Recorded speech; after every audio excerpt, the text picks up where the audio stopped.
I'm here on Jacksonville Beach, right off of Beach Boulevard near the lifeguard station. You can see the rain starting to come down a little heavier now and the wind picking up. I want to show you how strong those wind gusts were. Take a look at the light here right in front of Joe's Crab Shack. Not only is it over, but it's bent as well. You can see what it's supposed to look like and the light fixtures right next to it. And of course you can see Joe's Crab Shack is boarded up.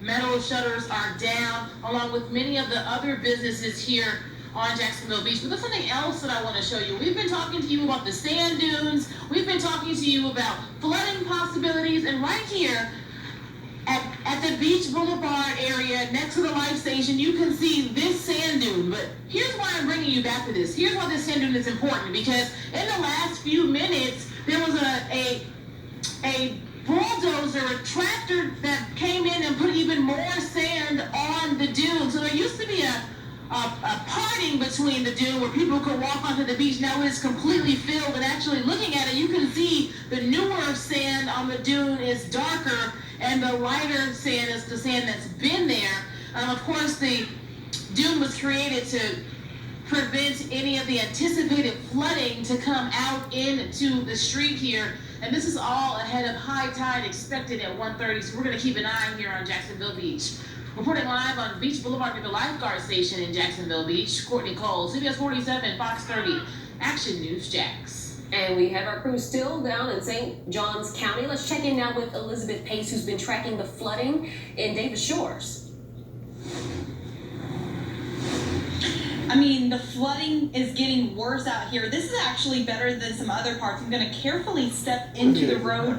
Wow, it's already coming up past my rain boots, past my ankles here, and now coming up to my shins. It's like this all down the road here, neighborhood. We see some guy walking. You can see him kicking up the water as he's walking down the street here. Several of these neighbors are coming outside, shocked to see what's outside their driveways.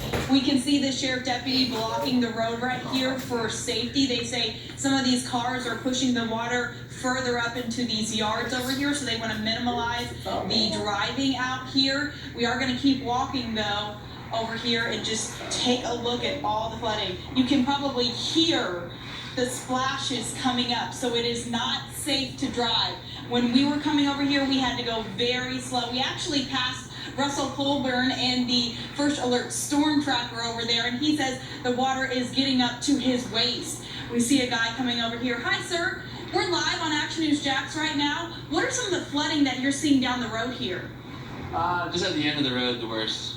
How high is it down there? Probably only like knee high. Now you're in your swim trunks right now. Over here, I mean, are you staying safe? What were you seeing during these storms? Just a lot of storm surge. All right. That's about it. Got it. Well, thank you for stopping for us. I appreciate it. Yeah, no problem. Thank you. We're going to keep walking over here now. Further down the road, we can see more flashing lights. Crews are down there. Different roads are still blocked off here in Davis Shores. Again, you just want to make sure everything is safe out here. The only reason why we can walk in the middle of the road to show you all this flooding is because it's blocked off. So don't come over here if you don't have to. Next, we're going to be heading out to the Coquina area where Russell told me that the water is practically up to his waist. So we'll check in with you guys a little bit later to show you what it looks like over there. Reporting live in Davis Shores, Elizabeth Pace, CBS 47, Fox 30, Action News Jax. All right, Elizabeth, thank you very much. Hopefully the worst is over for the folks there, but we know that it's still a problem along the bayfront there. As she mentioned, Russell Colburn, he is live in the First Alert Storm Tracker. He moved from Davis Shores over to the bayfront, and you're seeing a lot of flooding there, Russell. Yeah, John, Garrett and I spoke about the possible flooding at the fort once the high tide came in. Well, here it is. We were just here about an hour ago, and it was dry, basically, except for the spot near that hill in front of the fort. But now all of this is flooded. This looks like just a continuation of the bay, and the water here is easily about 3 feet or so because it's coming right up to the edge of the door or just below it. I've seen some vehicles come in here and turn it around to find high ground because it is just a lake through here. This is the kind of flooding we saw. This is the kind of flooding we saw during Matthew as well. When all the water came over the seawall. I can show you where it's coming in from right over here. Look at that. That's almost just one body from the bay into the parking lot. People out here, you know, some sightseers wading through this water. not necessarily a good idea because you don't know what's coming through this water, or you can't really see to the bottom because it is murky, and you can see quite a current in it too, moving pretty fast. Again, if you didn't know any better, you would say this is some kind of lake, but no, this is the parking lot right in front of the fort. It is an area known for flooding, but I wouldn't say we've seen this kind of flooding in quite some time.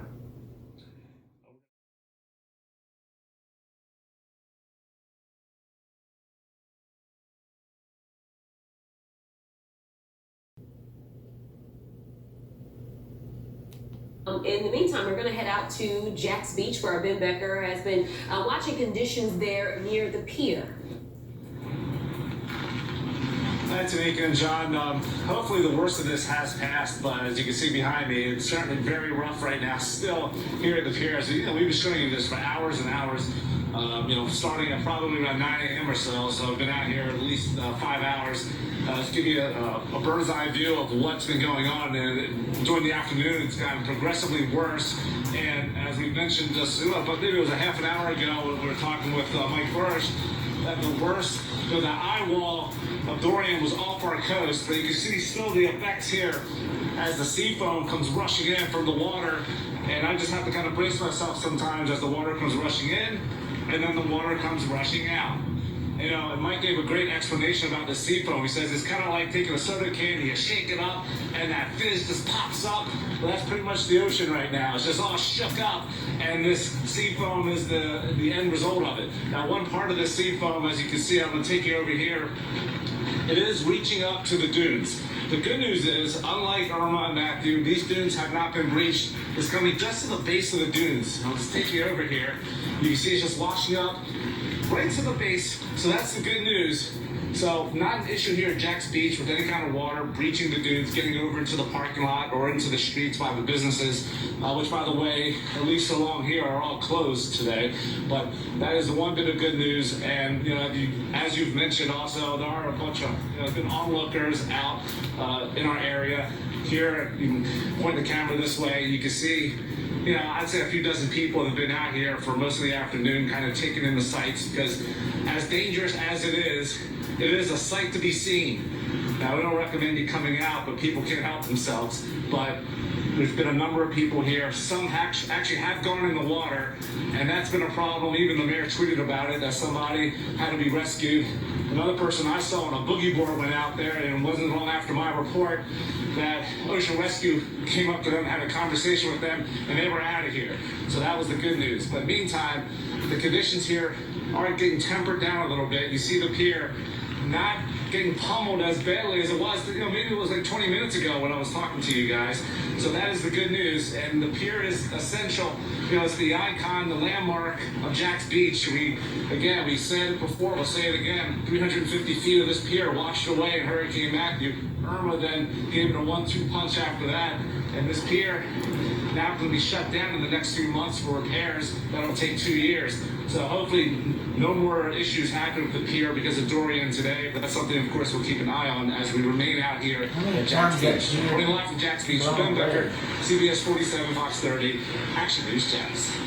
All right, Ben, and I just checked in with the First Alert Weather team earlier. They were showing that band was right off of the coast of Jacksonville Beach, and they say that it's still there, but it's starting to weaken as it moves Maybe we north. could pull it up. We've got a constantly monitoring there on the right-hand side of the screen. Perhaps we could pull it up there at the bottom, because you can monitor St. Augustine there, and you got Jack's Beach, which is where Ben Becker is, and you can see the way it's hitting the pier there. We'll see if we can pull that up to show exactly what you're talking about. And within the last 30 minutes or so, the eye of the storm was at Jacksonville's latitude. And as you've been hearing John say, and the meteorologists say, this is about the worst that we're going to see it here for our area. So we're really fortunate. I was just checking power outages maybe 30 minutes ago, like 700. Yeah. That is incredible. It really is. And again, it's as Mike and everybody else was saying, it really became, once we kind of knew a better idea of where the track was, that the winds weren't going to be necessarily the issue, the storm surge.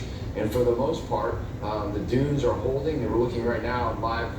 This is Davis Shores, which is typically the worst of the situation, and it is again for this storm. Looks like that's a surfboard there. He's going around. I don't know if he's checking on folks or if he's just out there having a good time. But paddleboard or surfboard or some kind of thing there. But anyway, are we talking to him right now? Can we listen? Can you hear? Okay, yeah, our reporter's just trying to get some information Yes, from Elizabeth them. Pace walking around Davis Shores. And again, that area is typically the worst hit And by they're all of used to this. this. And unfortunately they are. They're used to this. In fact, I know a lot of folks on social media were interested.